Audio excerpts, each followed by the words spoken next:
Welcome to Disc Den. It's springtime, and it's a time of rebirth in more than one way.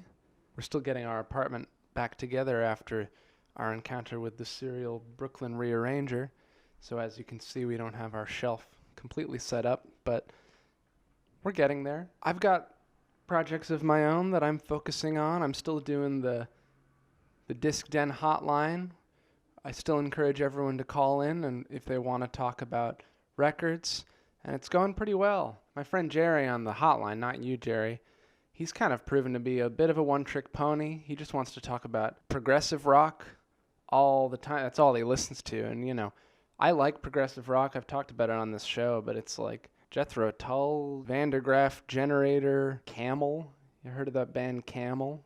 Probably not, because they don't really stand the test of time. And I'm kind of trying to casually let Jerry off the hook. He doesn't watch the show. He told me he doesn't want to watch it anymore. He just wants to talk on the phone. So I feel free saying that to you. Although, I mean, if you see this, Jerry, I'm sorry.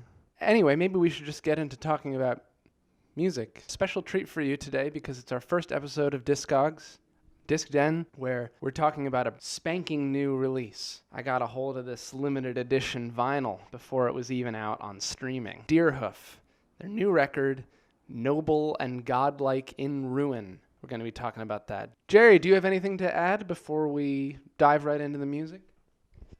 Yeah, not really, Christian. I've just been listening to a lot of beat-focused music, a lot of electronic, a lot of 90s hip-hop this week. So I did listen to this one a few times, but I might not have a whole lot to say about it. As I said, just been listening to the study music for my chess openings, middle games, and end games.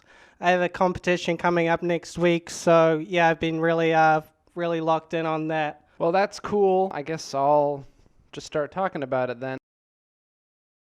Deerhoof is a band, if you don't know, formed in the early 90s. I certainly don't think that Deerhoof is the only band that has never released a bad record. But if you ask yourself how many bands have released more than 5 records and none of them are bad, that's already a pretty low number. How many bands have released more than 15 full-length records and none of them are bad? I think Deerhoof might be the only band. Not only that, think about other bands from the 90s. If like No Doubt released a record now, and they'd have to reunite, but if they did, even if you liked it, you would probably be like, oh, this is an old band trying again. It happened with At the Drive-In. At the Drive-In reunited and released a record, and it's like, it's all right, but it sort of feels like trying to recapture old glory days. Deerhoof is a band that started in the 90s, but when they release a record, it doesn't feel like a legacy record. It just feels like a record of the here and now. They feel like a completely contemporary band with everything that they do. Yeah, I'm really not as familiar with Deerhoof as Christian here, but I have heard some of their 90s stuff, and I will say it does sound very similar to this album. I guess they must have developed their sound a bit, but they also seem to have found their sound very early on.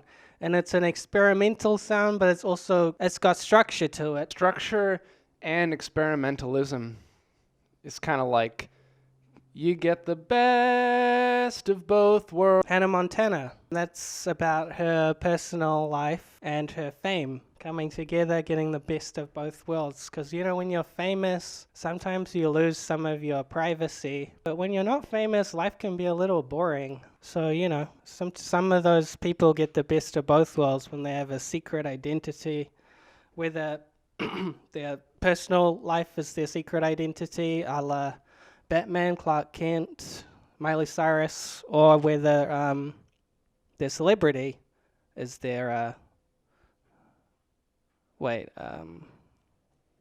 Deerhoof, they have so many albums. Sometimes it's hard for them to feel completely distinct from one another, even though I do think that each album tends to have a particular viewpoint about it. By contrast, the album they released right before this, Miracle Level, was kind of their most sonically focused release. It was the only one that they recorded all in like one set of studio sessions. This one now goes back to a little bit more of their chaotic, regular approach. If I was going to compare it to any other Deerhoof release, I'd say it sounds the most like future teenage cave artists, which also had a kind of anthemic quality.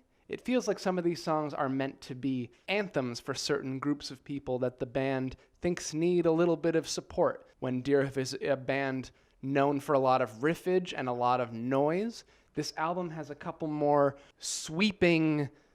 It has sweeping passages where Satomi Matsuzaki sings sweepingly. It really kicks off when you get to Return of the Fire Trick Star, which has a very prominent bass groove and that da-na-ba-na-ba melody. A lot of Deerhoof music has sort of a sing-song, almost playground refrain quality to it, which again contrasts with the chaotic complexity of the guitar riffs and the time signatures. I'll just second that. Really nice bass riffs throughout this one. You know, catchy, groovy bass lines. I do think it would be possible to cut these songs up into some really, really good beat music. Yeah. What else is on this record? A Body of Mirrors, quite unusual for Deerhoof. Sounds like them actually doing something very new after 30 years. It sounds like a council of judges standing before you, ready to condemn you to hell or something. It's really scary and quite dark. I think Ha Ha Ha Ha Ha is maybe my favorite song on the record. The melody goes so many different places. The opening of that song features classic Deerhoof spindly guitar, all chromatic, all over the place. And then when the vocal of the verse happens, the floor drops out from under you. I and Pinocchio share the same story on that word story. That chord they go to is so unexpectedly symmetrical, and it gives this firm foundation for a song that was previously foundationless. And then when you get into the chorus, now it's dance party time, but you're singing it about an atomic bomb. Man, what a great song. Then you have Who Do You Root For? A straight ahead rock riff that sounds like something that wouldn't be out of place on like Songs for the Deaf by Queens of the Stone Age. In a more straightforward rock context, it would probably be kind of a boring riff. But coming here in the middle of all this experimentation, it's your excuse to finally start banging your head, and it's so satisfying.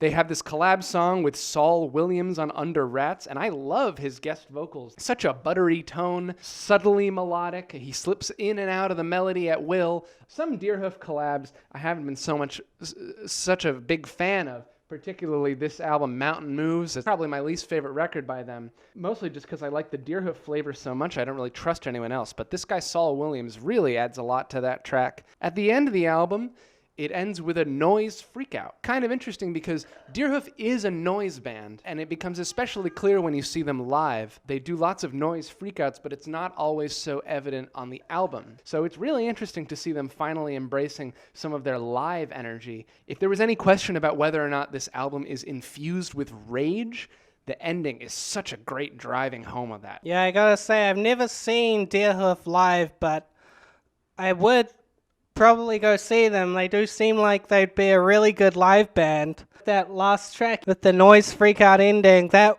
did really throw me off listening to it at home. But I do feel like if I saw that live, I would be really into that, and I would be banging my head along with the rest of the audience. It's cool stuff, and I'm happy to live in a world that contains Deerhoof. It's sort of hard to rate because I like all their albums so much. This isn't immediately one of my favorites just because I love some of them so much. So how do you rate it? Aren't you getting a little tired of these numerical ratings, Jerry? Doesn't it just... What? Aren't you getting a little tired of these numerical ratings, Jerry? I love numbers. I would give this one a 7. I think it was very decent, but I probably won't listen to it again. I might go see them live, though. Strong 7 for, I don't even know what it's called, but yeah, Deerhoof, decent band. Twist in my arm, I'll give it an 8.8. We done? I guess we're done. We got some tidying up to do still. Hopefully next time you see us, we'll have our full setup again. Yeah, please call into the hotline. Yeah, definitely come back next week. Wonderful time talking with all of you. Yeah. Thanks for watching, and see you next week.